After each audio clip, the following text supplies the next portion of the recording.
Eric Davis. I started Davis Boxing Promotion 2022. I wanted to start to do boxing promotion because it was always a passion that I always wanted to do. I used to do talent showcases, comedy shows, but never a boxing promotion, in which I almost had a job working with Don King, and it fell through. But I said, when I get the chance, I was gonna always start to promote boxing events. So this year was the year that I said that, hey, I'm gonna go for it. Our first card was August 27th, and it was a good card. Everything was the way I planned it. It was a couple of glitches, but it was the way that I envisioned it.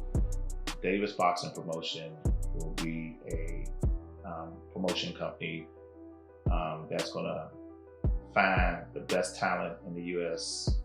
and all over the world, finding that young fighter or that amateur about to turn pro, and watch them develop and help them develop into a top contender, hopefully a champion one day.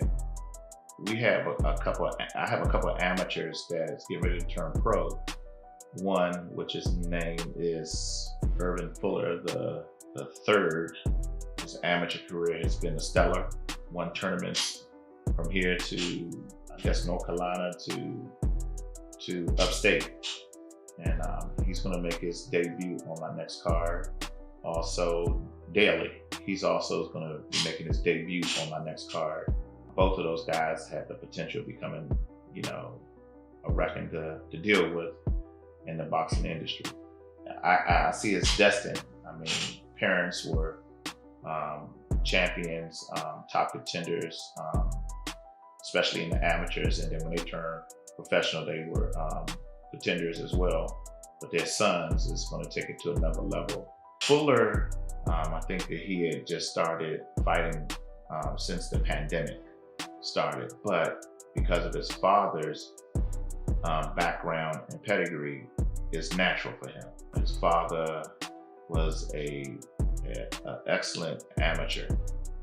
So just imagine you have your father teaching you all the tricks of the trade, and then you have some of those up-and-coming world champions at Hillcrest Gym. He's being trained by a world champion trainer, Ernesto, along with his father.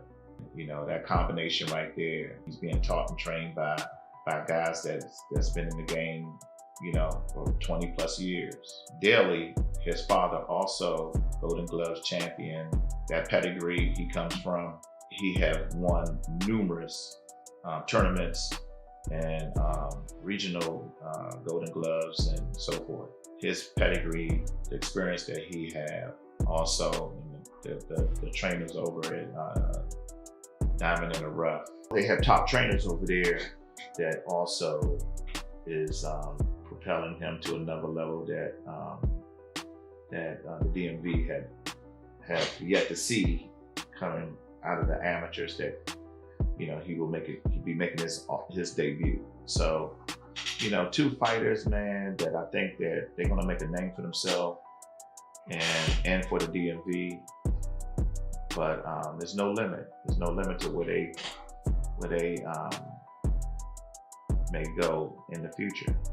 I think that you're going to see a lot of amateurs make their debut in 2022,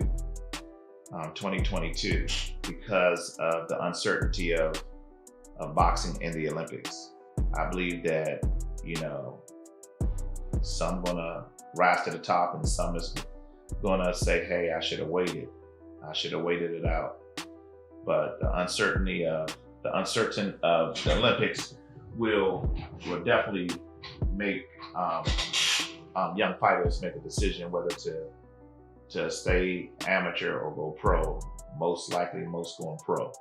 I'm gonna probably be going around to a lot of tournaments, checking out a lot of fights, and trying to find that needle in the haystack, or find some needles in the haystack. Man, I always had the love for boxing. I don't know if I have more love for the promotion part or more love for the sport, but I always loved boxing. Me being a promoter is, I can do that with my eyes closed, is to promote. I remember, doing other events, but boxing was always my passion. Whether it's in Maryland, DC, or Virginia for now, but the ultimate goal is to have that fighter on pay-per-view, to have that promotion on pay-per-view, to see that fighter rise from amateurs to their pro debut to fighting for a title. Davis Boxing Promotion is no limit. Where we trying to go with this thing. Whether it may be promotions, live promotions, or documentaries, or a couple of the other things that I'm trying to create that's exclusively boxing related. So be on the lookout. Davis Boxing Promotion is just, I'm all in. Period. I'm all in.